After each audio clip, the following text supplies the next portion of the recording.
Hey Dave, how's it going, man? Hey, Chris. I'm good. How about you? I'm doing really well. I did not just get out of my morning meditation like you have. What time is it where you are? We've actually crept into the afternoon, so it's almost 1 o'clock. Okay. Well, it's Yeah. 8:08 p.m. for me, so I'm having my cup of tea here. Is there anything you need to just let go of, or anything you need to talk about or acknowledge just to arrive here fully? No, I'm ready to go. I'm excited to be here with you. Awesome, man. Yeah, me too. Me too. I'm gonna let go of the giant pile, two bags of laundry that I just ran up the stairs and uh, and dumped on my fiance Anna on the sofa, since laundry duties are what I do late on an evening on a Monday. But it's good to be with you here, man. Nice. You're passing off the folding to her, huh? I am. Yeah, yeah. It's her favorite thing ever. Yeah. But why don't I get us started with an intro? Okay. So for anybody who's Yeah, let's do listening, it. this our free 5-day emotional mastery training. And my name is Chris Wilson. I'm founder of the Unshakable Man community. And we're a community of men who want to create spaces where we can practice tools and skills to slow down.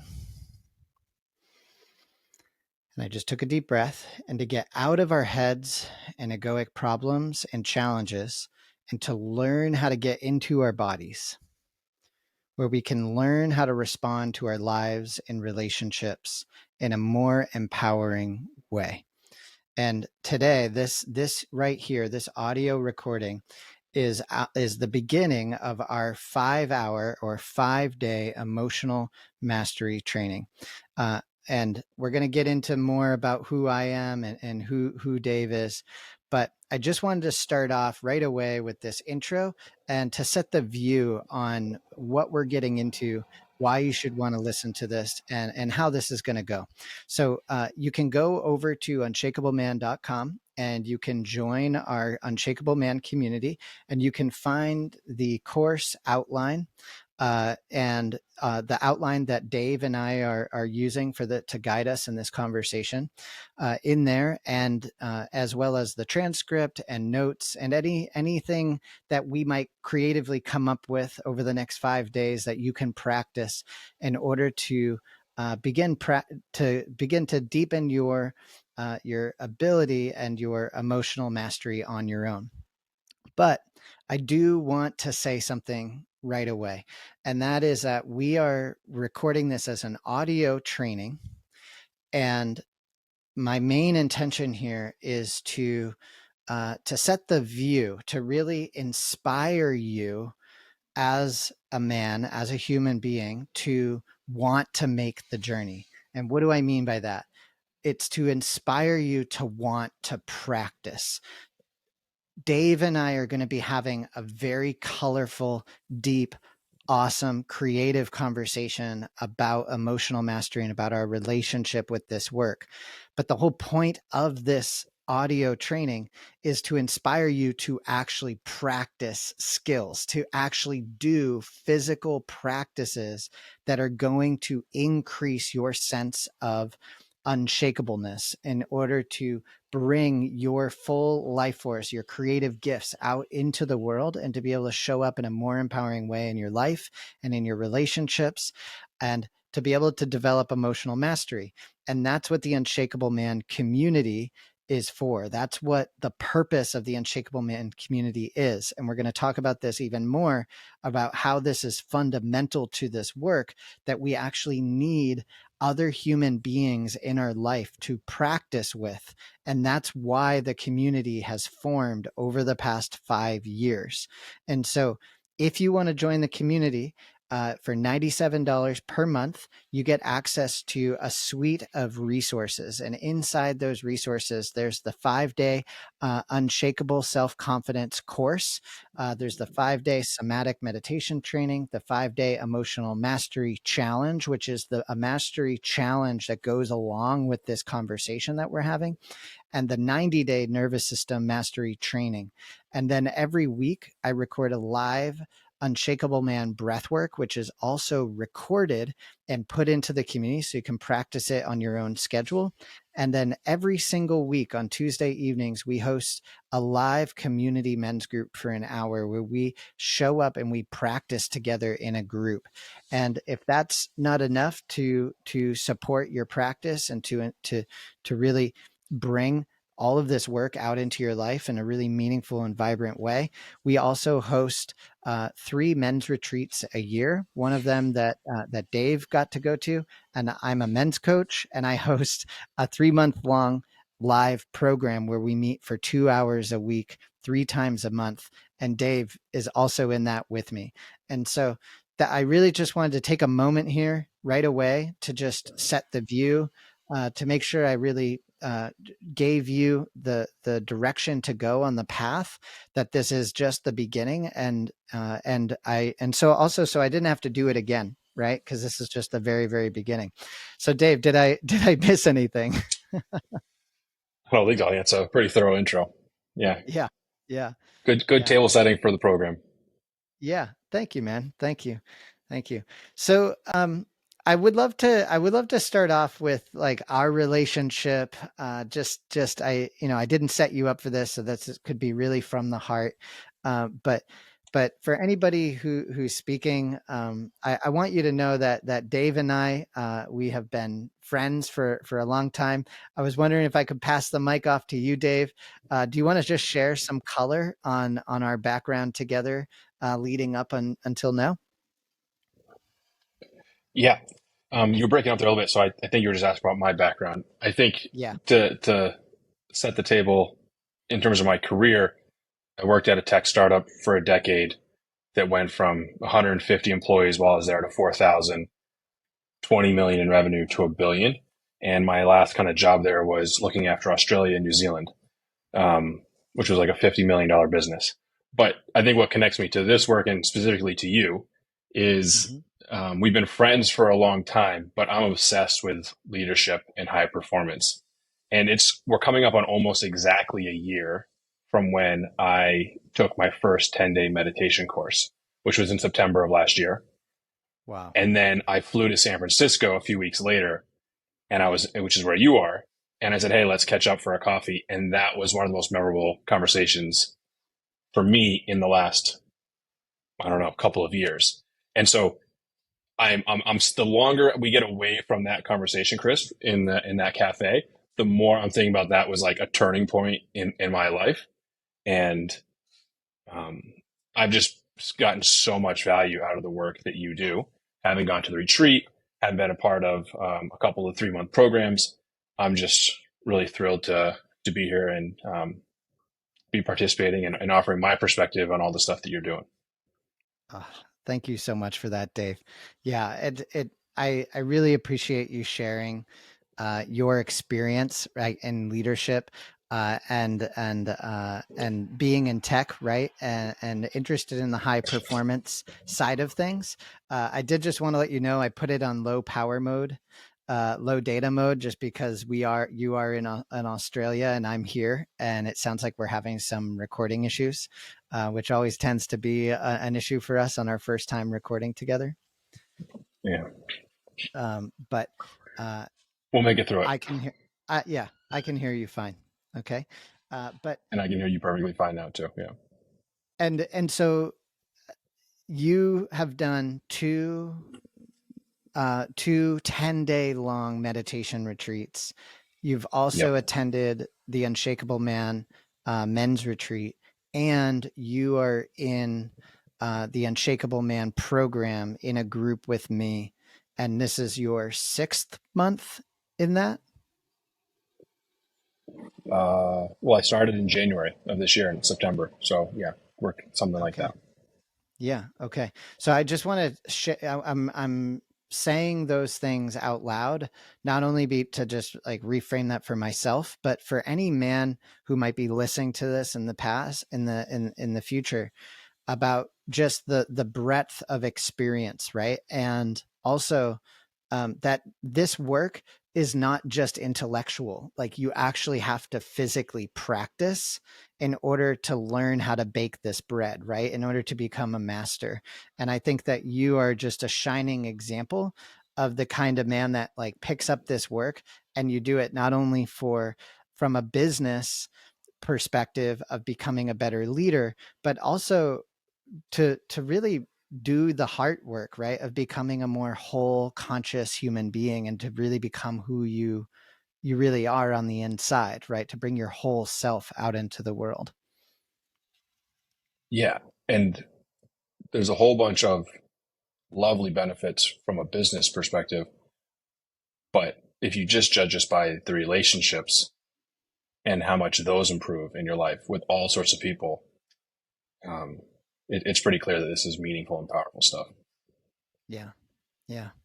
So let's and so then for any of the men who might be wondering about my background, we're going to talk about that in a little while. But I want men to know right and first and foremost, I have over 10,000 hours of intentional one-on-one experience working one-on-one, as well as more than that if you include the group work experience and all of the past experience that I had working in software sales and tech. But I haven't been doing that for the past 10 years. For the past 7 years, I've been doing this full time, really with the heart mission to learn how to bring these tools and skills out to make them more accessible to men, not just in a business perspective, but to really help men become whole, conscious human beings who can really show up in their lives and relationships, and really, I'm just going to say this, save the world. Because I think that at the depth of this, the meaning of and the depth of the work here that I connect to in here that I want to share with men is that when you practice this work, it connects you to your body, and it gets you out of your head and into your body. And then your body is connected to the environment. And when we're connected to the environment, we start to actually integrate and to work with the environment in our communities uh, in ways that are really integrated, and we start to care about the the actual environment around us. So taking care of resources and using the world, being a part of the earth and the world as if we are actually living in it, like we are. And not taking from it or trying to conquer it, but also we do the same thing in our communities, like in our neighborhoods and on our teams, and this is literally how we save the world. So if that's not enough to inspire you as a man listening to this to want to make the journey or to want to commit to doing this work, to join the community, then I don't know what is. So shall we get started, Dave? Let's do it. Awesome, man. And please just interrupt me because I can't see your face right now while we're talking. So let's just jump in with the introduction and visualizing emotional mastery. All right. Um, so for this one, I want us to just imagine being what to have a conversation from at least three different perspectives. What does it mean to embody or to visualize? If you and I both out loud visualize and share with one another, what does it mean to us? What is emotional mastery embodied? Like, what is an example of emotional mastery embodied in your life? Oh, geez. Coming with the tough ones, right? Like, I can start us I, off I, if you want. well, now that I give myself a second to think about it, I'll give you the answer. Cool. Um, for me, it's tapping into the feelings and sensations on and in the body and becoming present with those. Um, and then choosing how I want to act, knowing that that's part of my world, right? As opposed to Mm-hmm. just reacting on some sort of script from all the past experiences added up in my life. We've all had moments where someone makes us angry, and then we kind of we react without thinking, and then we wish we could go back. And I feel like, to answer your question, it's having some space between the the stimulus and that kind of Right. just press the recording and you play your kind of script. You just react to it. Um, Right. that's how I'd answer it. Yeah. Yeah. And I think that that's a really great, like description of it, bringing in the Viktor Frankl perspective already of like the gap between stimulus and response, right? And we have this Mm-hmm. choice. And when I heard you say like we've all had this moment with getting angry, right, and wishing that we hadn't, or that we had responded to that anger in a different way, um, and then also I heard you say about being emotionally, uh, being aware of what's happening in or on your body and responding to it. I don't think you said consciously, but as if it's a part, it's natural, it's a part of your environment. Is that right? Yeah. Yeah, I think conscious is exactly the right word. I don't think I used that, but Yeah. you've nailed it. Yeah. I so for this fast future pacing, right, to our conversations over the next few days, it really is non-conscious to react. But I think what I want to give here is a more visceral, like down in the weeds, in the mud of my life, visceral example. Okay, so here's one. Right, this literally this happened on Saturday, and I immediately was like, "This is I'm going to share this when you and I talk." Um, I was on a camping trip with two of our best friends and my fiance. We were at a table. We were on a 10-mile long backpacking hike, and we stopped for lunch at a trail side restaurant cafe. And so we were having like a nice lunch out in the on a rainy day, and the person that we were with started a conversation with my fiance about my mother, and because that day was my mom's birthday. And without giving you too much backstory about to get into this, just give you the context, not the story. Like the root of it is that my relationship with my mother is wrought with an abusive relationship that I've really had to really work with. How do I have this? What is my relationship with my mom that I want to have as an adult man and with my fiance, right? Like when she is protective of me and thing in terms of the relationship with my mother. And I really I'm not going to get too deep into. I just want to say it's an abusive relationship, and I'll say it's as bad as having like a drug addict who keeps reusing drugs, right? Who continuously crosses your family's boundaries. At a certain point, you have to set a boundary with that person, right? Or you don't. Is that connecting with you right now? You get that? Yeah, absolutely. Yep. So this conversation happens, right, between my partner and our friend, and I noticed these sensations come up on and in my body, and the story in my head about it, and I I I didn't it wasn't a time or a place that I wanted to get into what I was experiencing. And so I actively suppressed what I was feeling in order to stay at the table and to be there with our friends. And I smiled, like I smiled as if it wasn't a big deal. But underneath there was like this hailstorm of stuff happening on and in my body. And um and the reason that I'm sharing this is that when we left, I was then able to like take some space in the parking lot while everyone was using the bathroom and go stand under a tree and ask myself, like, what am I feeling? Where do I feel in my body? What do I need? And it was completely seemed to me to be out of place. Like, why in the world am I feeling this way right now? I don't want to feel this way right now. You know what I mean? and and yet I'm open. I'm doing this work. I can't suppress this stuff anymore. When my body feels a certain way, it comes up and out.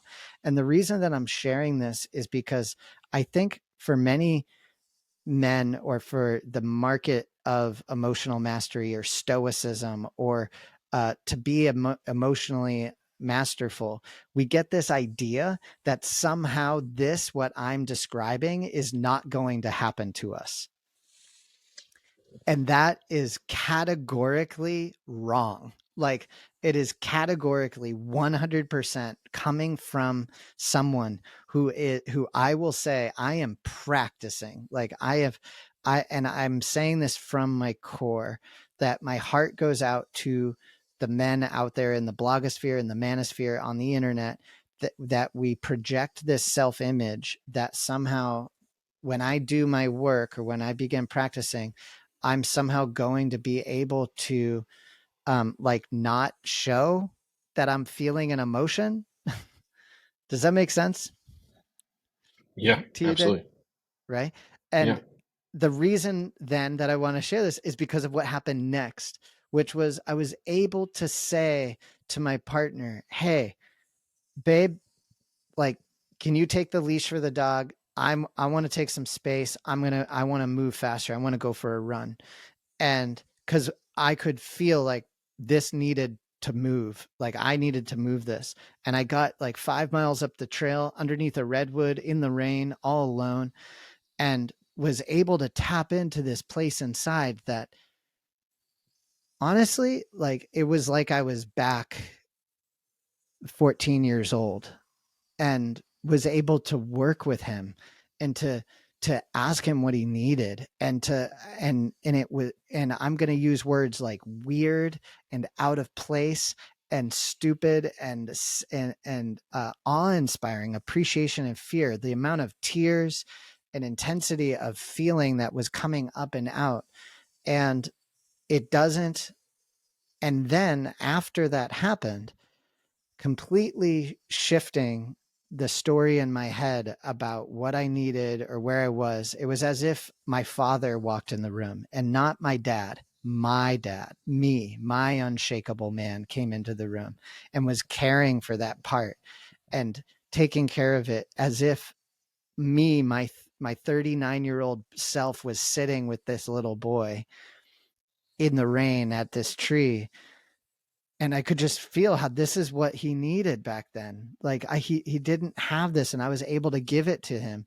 And then I turned around on the trail and started jogging back toward them coming up the trail, and it was as if nothing had ever happened. And I was just like glowing, like I was just so happy to be out in the woods with my partner and our friends. And so much so that they asked like, wow, what's going on for you? And I didn't need to tell them. It's just that, and I think that this is the reason this was so important for me to share is that emotional mastery does not mean that you are rigid, stoic, disconnected, or not feeling, or even able to at all times, nor do you want to project to have it all together. Because actually, the more masterful, in my sense, that a man is in terms of his practice, the more open he is to his world and to his environment, the more you can actually get hooked the way that I just did, in terms of something in your environment opens up a place inside that needs my care and attention. And it is incredible. Like, it really opens something up. And the story in my head about why did this happen that time in that place, it was because I was with the people that I care about most, that I feel the most comfortable with. I was in an environment that really allowed me to get into my body in the woods on a hiking trail. And the person was asking my partner about something that I didn't feel comfortable I could give words to in front of me, right? Like this is the woman that I Mhm. care about most in my life, right? And her relationship about how she feels around my mom or how she protects me just helped bring this out. Does that make sense? Is that like just Yeah. too much? What I, what I, no, what I love about that story is there was, you're at lunch and it's clearly an uncomfortable situation for you. I'm not going to put more labels on it in terms of emotional words, but it's uncomfortable. And after a period of time, you recognize what you're feeling, right? And you kind of, Mhm. that's the kind of space that I was talking about before. And Yep. then you figure out what exactly is going on, right? In terms of your Mhm. own emotions. And then you take care of yourself and decide how you're going to go about that, as opposed to just pushing it away or pushing it down or ignoring it, or Or never maybe worse, feeling but it. well, or ruining That's your the whole day, thing. right? Right. And just Ruining my brooding whole on it, day. right? Right. Right. And I actually got upset in the woods at the person that brought this up, our best Right. friend, because I was projecting from this part of me, was projecting onto her, was upset that this was happening at first, right? But Yeah. and asking to take space is, there was a part of me that wanted to take space, but also taking space was derailing the normal pattern of our behavior for the day, right? And so to have Mm. the ability to know that this part needed space and then to be able to ask for it was scary too, right? And to say, hey, I'm actually going to go take space for this on purpose, right? Not because I I'm happy was you mentioned ashamed. that it was scary. I'm really happy you mentioned that word scary, because I think one critique of this type Why? of work is that people think it's like, I'm gonna use the word, like it's like for pussies, right? And my experience is it's actually, it takes way more courage. It's like it's, I would imagine it was pretty awkward to be like, oh guys, I'm just gonna go run off. Like you three hang back here, or you take the dog, but I'm gonna go run off by myself. Like that's just not a normal thing to do on a hike with four people. But Right. it sounds like it was wildly successful and allowed everyone to have a wonderful time. It Most was importantly, yourself. it was wildly successful, but I want you to know, and I want the men that are listening to know, that the story in my head before I asked was, I don't know if I can come back. Right. Like, this is You so were upset. bad. Yeah. I was really feeling stuff, right? Like Yeah. Yeah. something was wrong, right? And and I now feel great that it went the way that it did, right? But it was more like this deep awareness that this something has come up on and in my body.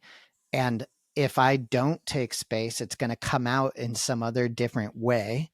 And I actually I matter, right? Like I want to go get up the trail and feel this out for myself. I don't want to talk this out with my partner. I don't want to talk about this with my friends. Like, because they're going to try to make me feel better. I actually don't want to feel better.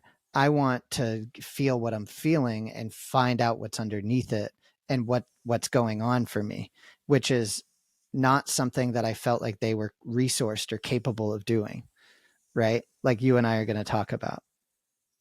So, all in Yeah. all, it was freaking amazing, right? Right? Yeah. Like, and so I share it here, but I also want to share like another one, right? Like another example um is just common everyday sense of the subtle joy of being, right? Like I do laundry. We don't have an in-unit laundry in our building, and so I drive down the street to go do laundry, and like the ability to feel the chop wood carry water, right? Like doing dishes, taking out the trash, doing laundry, vacuuming the house, emptying the cat's litter box, um, uh, taking care of like cleaning the car. These are like my chores, right? Like in our house, and like these things don't, my practice from the Unshakable Man community has, I have I have like these things that I do now. Like when I wash dishes, I hold the sponge really lightly and I feel how my grip is on the sponge. And I'll notice the story in my head about my day, and and I'll take a deep breath in my nose and out my mouth while I'm doing it.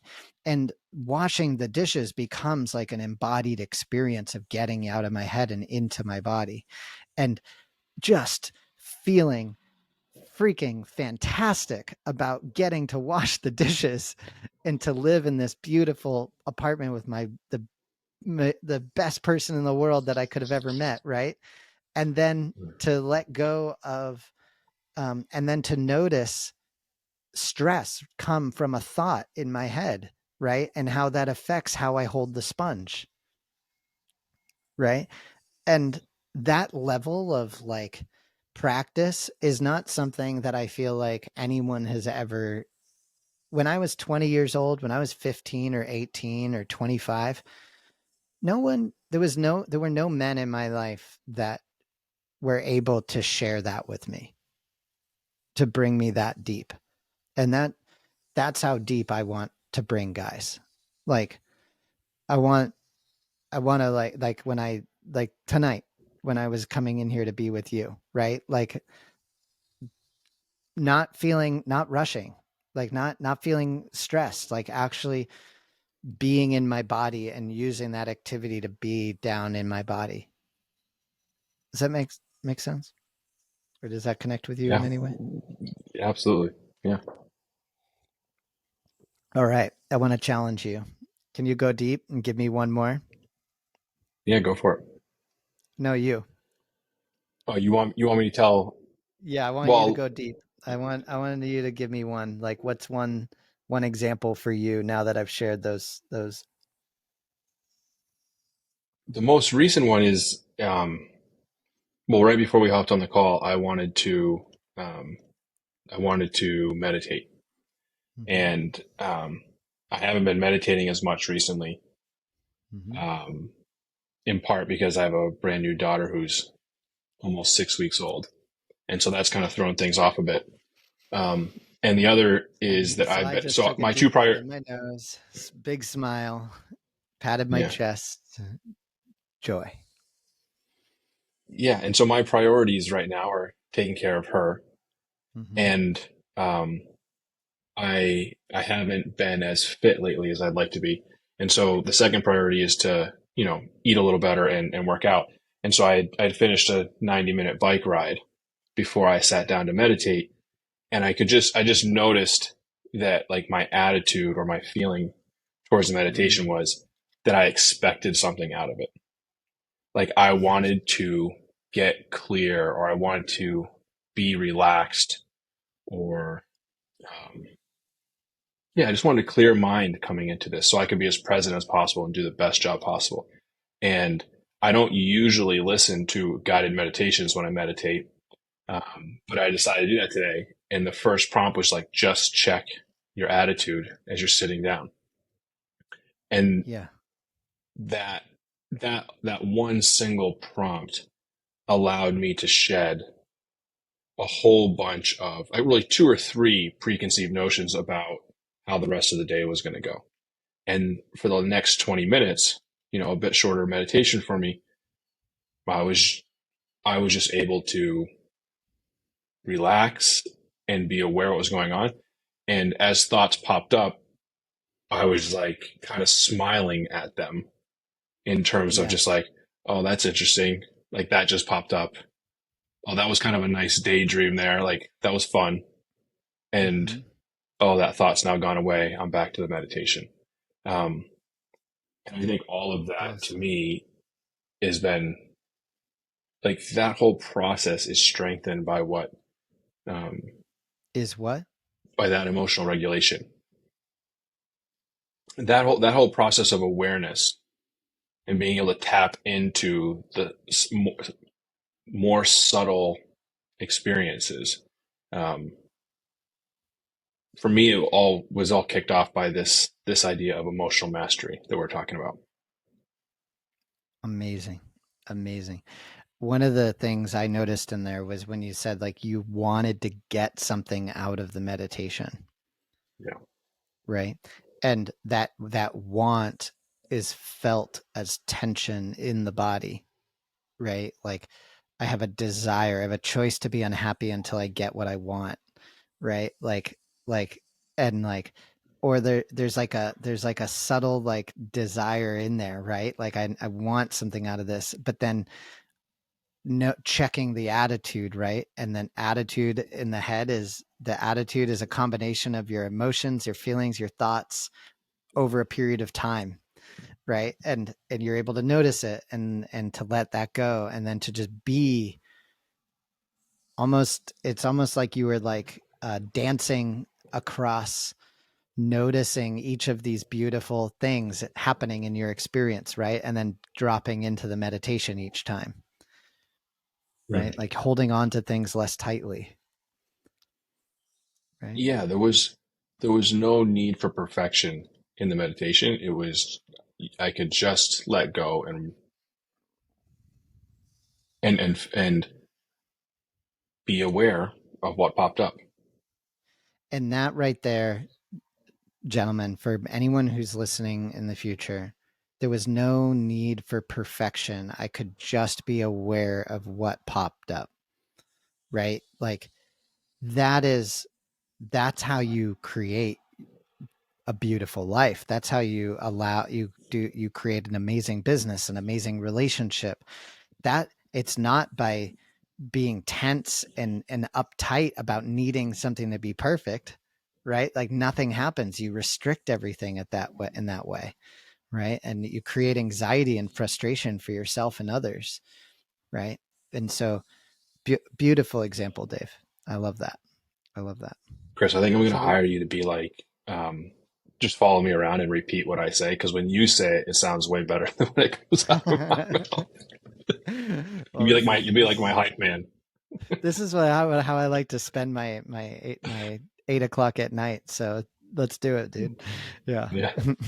All right. So let's jump into a warning, okay? Because this is the number one. This is like the major warning I want to give before we jump into anything else, and that's that um, it's emotional and spiritual bypassing, and so there is the only place you can find direct perception is found in your body. That is the only place that we can directly perceive our experience of our life or experience of the world around us. It is not through our head. Our head has a really wonderful way of stealing that perception and making an image or a visualization or a projection out onto the world. It can make us look really good, or it can make us look really bad, or it can make the world look really good, or the world look really bad, or other people look really good, or other things look really bad. The body doesn't do that. The body is our the direct perception can only be found in the body, and mindfulness can lead you into this self-created trap, right? Which is where if I only practice mindfulness tools, mindfulness can be used as a tool to like clear out the space in our head and give us this like um this like uh, a harbor to rest our to put our anchor down for the evening, right, or for the day or for the hour, which is why mindfulness techniques are so incredibly important, because a lot of us need a place to rest, right? And it's really really important, and mindfulness is very very important for the world and for our practice. But mindfulness techniques are there to then help us get into the body. And I heard that in your explanation, Dave, of your relationship with your meditation practice just today, right? That like you were coming in from a bike ride and then you started practicing your meditation and you start using these different techniques in order to notice the story in your head or thoughts, right? And then to like drop into your body or into a sense of peace, right? Yeah, I think from maybe one thing I didn't mention about the meditation was that I definitely had low blood sugar coming out of the bike ride, right? Like Okay. I could feel it. And I had just eaten lunch, so I was kind of hoping that my energy would get restored. Um, and so that was part of the expectations of like kind of the meditation was just like I could feel it. Like I wasn't feeling great, and I wanted the meditation session to make me feel better. Okay. Yeah. Yeah. So when I say emotional and spiritual bypassing, like a warning, um, what it is it's really saying like, guys, like get into your body, practice somatic meditation, practice yoga, practice the physical practice of showing up to your meditation cushion or showing up into a men's group. Embodiment is our one sure way to make sure that we're not tricking ourselves into fantastic or magical thinking, or putting a sheen, practicing toxic positivity, becoming a guru, or like heightening our inflating our sense of ego, right? Like, and this is one of the main reasons why emotional mastery training and somatic practices are what we practice within the Unshakable Man, is because when we teach guys how to get out of their heads and into their bodies, that path, the somatic practices automatically connect us to our environment. They connect us to our important relationships, our creative gifts for the world. They connect us to things. They don't separate us.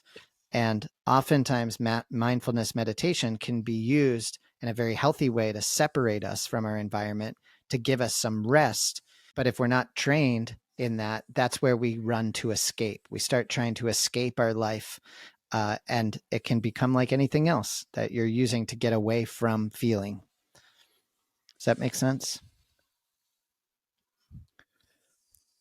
Yeah, that's the whole game, right? Yeah. Yeah. Yeah. Yeah, so let's pick up the pace, and we're gonna move through the next four chapters here in just a few minutes. But this training, like, who is this training for? This is for men, people who identify or have been socialized as male, and there's a reason for this, and that's because men are the highest rate of suicide. We are the highest rate of deaths of despair. We are the in our culture, anyone who has been is a part of our culture is a part of it with us. It's not just if you are identified or if you are a man, uh, uh, or have been socialized as a man. It's that we live in this culture that says that masculinity or manhood is about hardening, and that disconnects us from being able to open.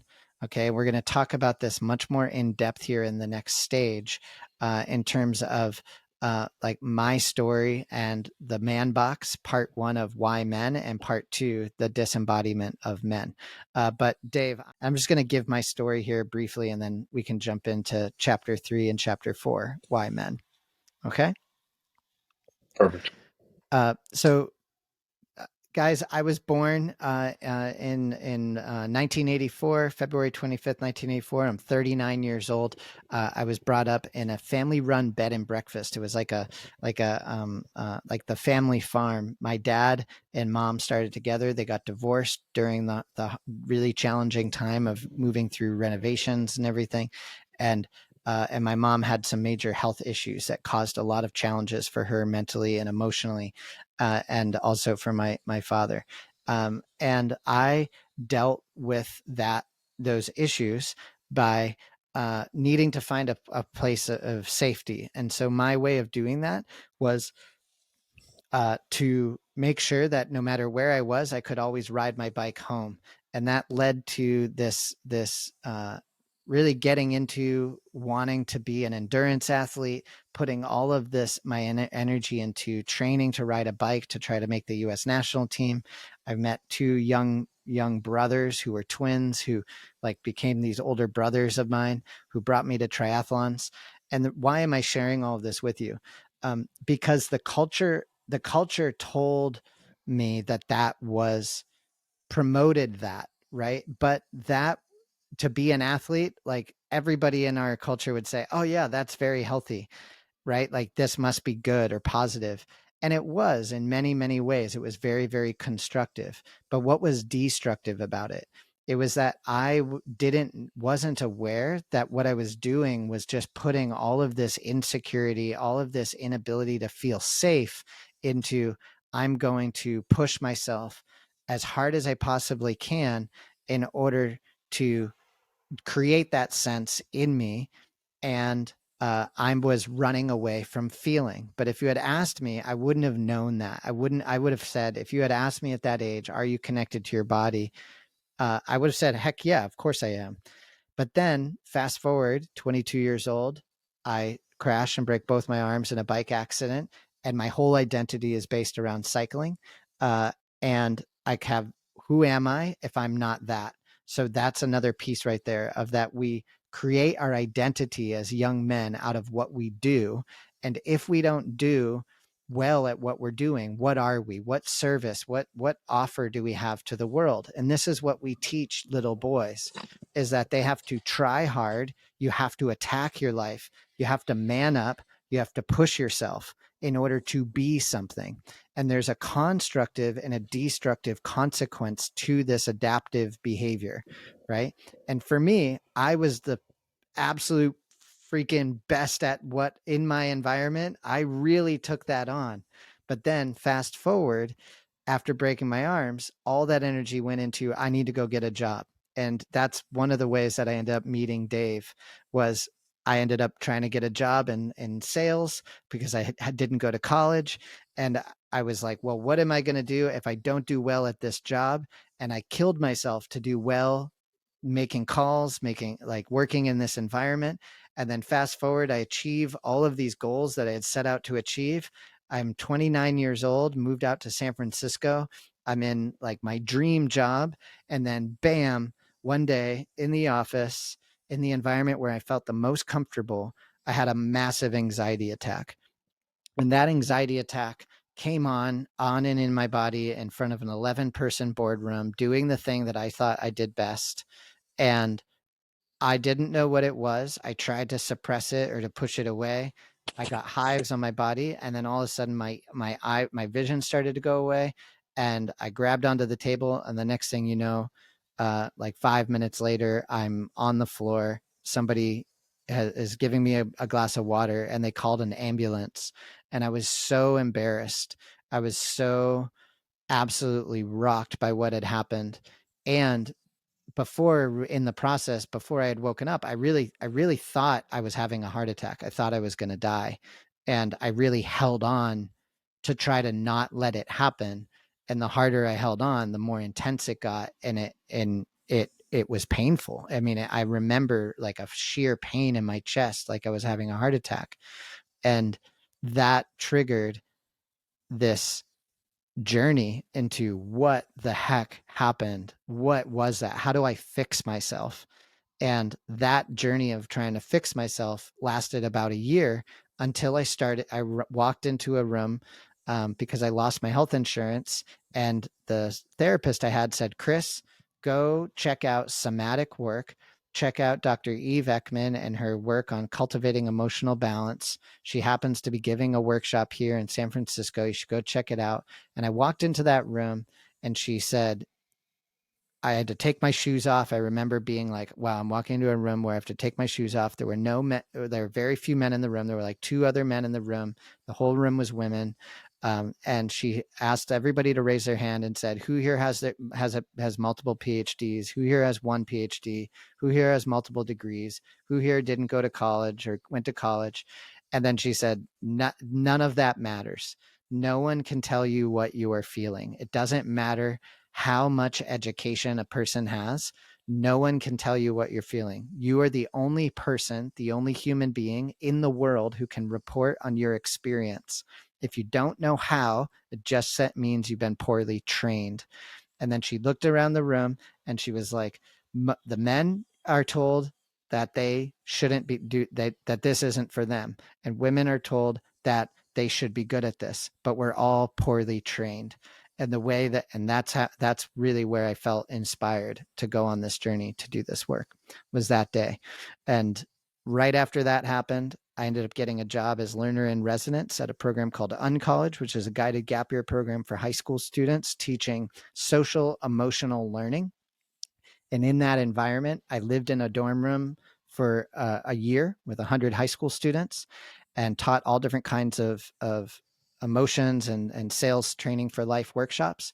And one of my jobs was running circles with the students, boys and girls. And at the end of that program, one of the men that I invited in, who was a teacher, part of my role was to invite men into the space to teach, to invite teachers into the space to teach the students on different subjects, to prepare them uh, as part of the program. And one of those men that I invited in, his name was Mike Sagoon, who ended up becoming my business partner and co-founder of the Unshakable Man. He invited me to start a men's retreat, to host a men's retreat for my first time. And I didn't even know what men's work was. I didn't want to do men's work. I never heard of a men's retreat, but I went to that men's retreat and I hosted it myself. And the day we got to that men's retreat, I had never been in a men's group in my life. And on the way up to the men's retreat, I turned to Mike, who was driving. I'm sitting in the passenger seat, and I said, Mike, I am scared shitless. Like, this does not feel like what I want to be doing. You seem excited, and I'm scared. And he turned to me and was like, what do you need? Like, and I started training me on how to help myself make myself feel better. And at that retreat, what did we end up doing? We did the same exact stuff I was doing at Uncollege with these high school students, but with men. And it was orders of magnitude more powerful because these 30-year-old men had never been trained this. Right. And we we're all so disconnected. And I walked out of that space being like, this is the work I want to do with my life. And that's what brought me here today to recording this call. I think that's the best version of your story I've ever heard, Chris. I've heard it a couple times. Thanks, man. I appreciate it's really wonderful to be here with you, Dave. I'm very, very thankful to get to record this with you. And yeah, I am feeling vibrant and it's just this is all coming together in such a beautiful way. Yeah. Um, do we have can we take 10 more minutes to finish Why Men, Yeah, and then let's do it. we'll end there. Okay. So I think what we need to talk about here are we're going to break this into two pieces. And so part one is Why Men, the man box, and shame. And so, Dave, we're going to do this together in our heads out loud. And anyone who's listening, any of the men in the future can follow along. And we're going to this is going to take like 3 minutes to do this exercise. Okay. So I want you to either imagine that you've drawn a box on a sheet of paper, or you can actually draw a box on a sheet of paper. And I want you to write inside of that box what are like 5 words that describe how a man should be, right? Like that you learned as as like a 10-year-old or a 15-year-old or a 20-year-old, right? And so I'm gonna like pause here for a second, give you an opportunity to think, and then why don't you and I go back and forth popcorn? I'll say one, then you say one, and we'll go to 10. Okay? You ready? I'm ready. I'm ready. I'm All good. right. So I'm gonna say athletic, Tough. tough. I'm gonna say sex seeking, like always wanting sex. Mm. I had charismatic. A little different, but same Okay. vibe. Okay. Same vibe for you as charismatic. I'm gonna Yeah. say like leader or even maybe head of the household. Hmm. Yeah. Fearless. Fearless. I'm gonna say not gay. Straight. I I'm had being intense stoic. here on purpose. Stoic. Yeah, yeah, yeah. Okay. Yeah. Um, I'm gonna say um like sexy, but not too sexy, right? Like there's a certain kind of sexy that a man could be, but if he's too sexy, he's not a man. Yeah, my last one was strong. Yeah. Strong. And I think if you like take the strong, athletic, sexy, you got a pretty good archetypal man when it comes to the box. Yeah. Cool.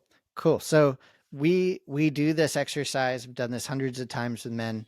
The next step in here is to share what we've written down inside that box. Okay. Now what I want to do is just for a few seconds, what what happened if you stepped out of that box as a little boy or as a young man? Like just some examples.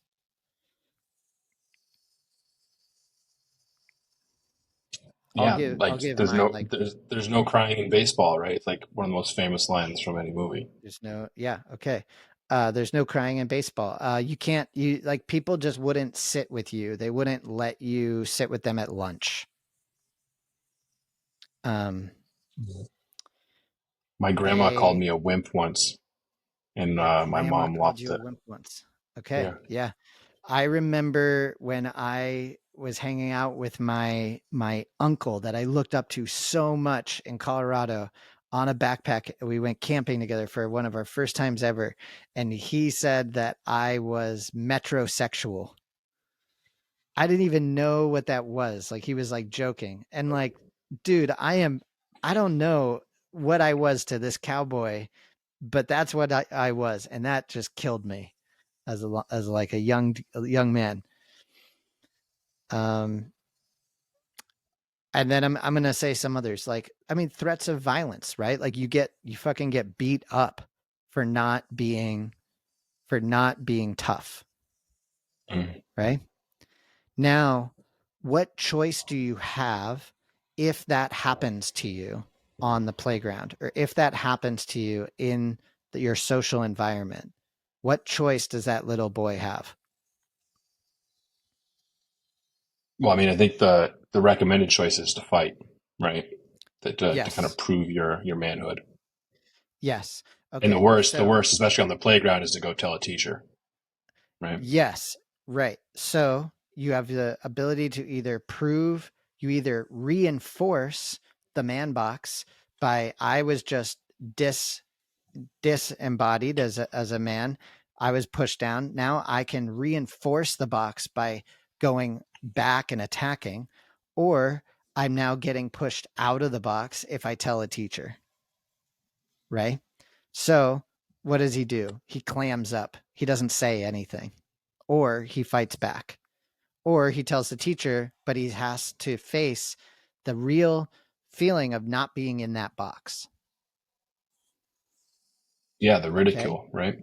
Yeah, the ridicule. Okay. So that ridicule, that thing that that little boy is feeling is shame.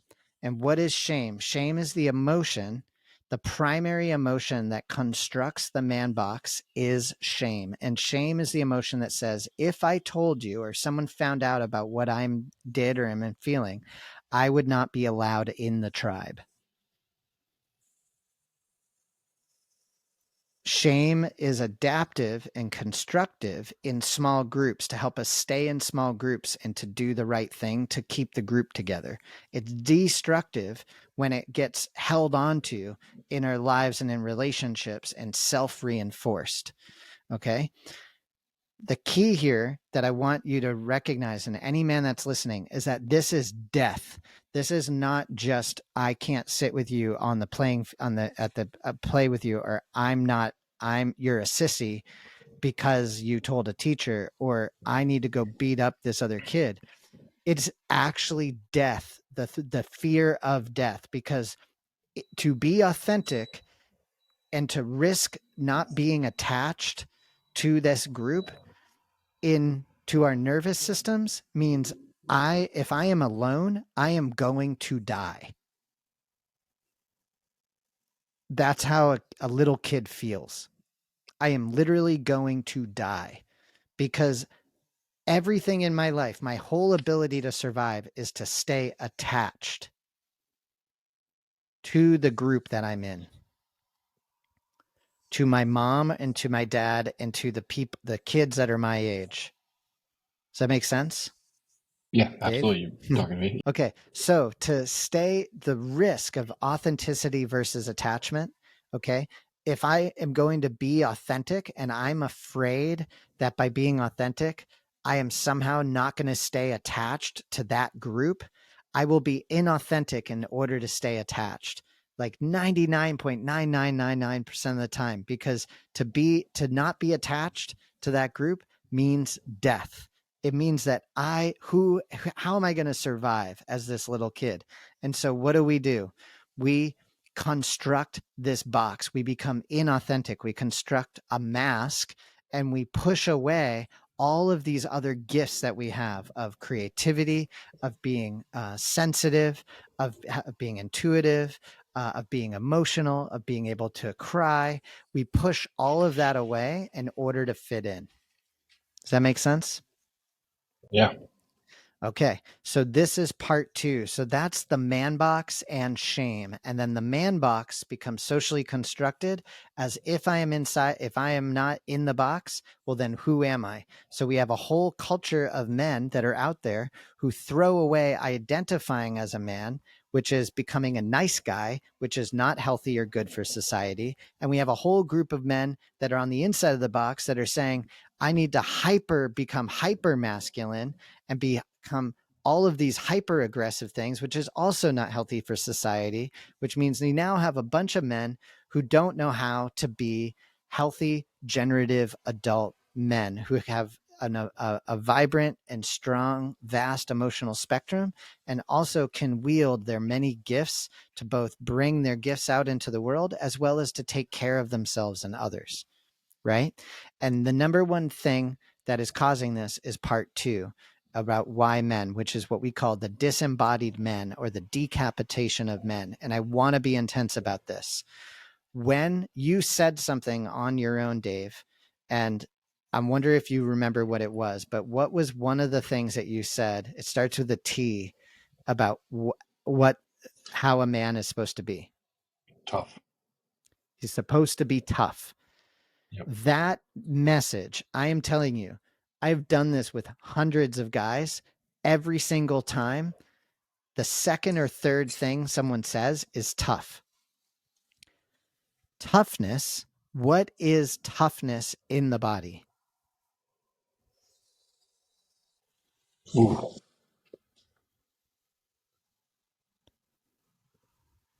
Oh, rigidity. Yeah, Yep. stress, anxiety, Yeah. rigidity, tension.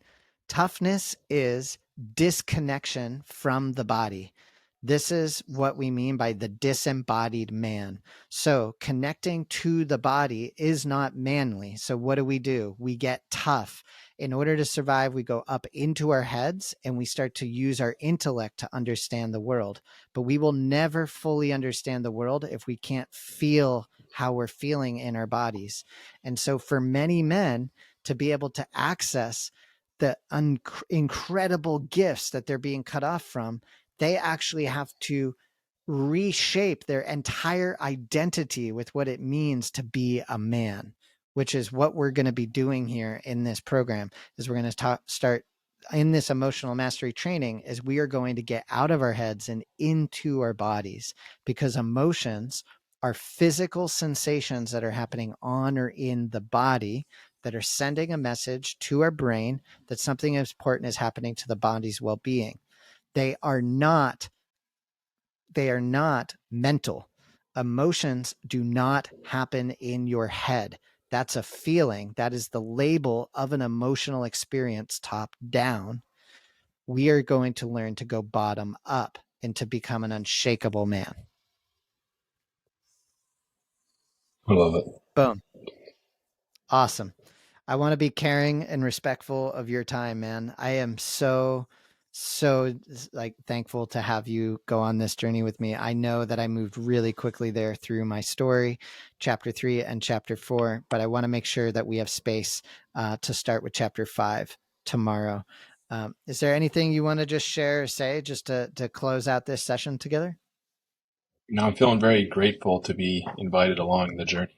Um, this was a good hour. Yeah. Awesome, man. Awesome.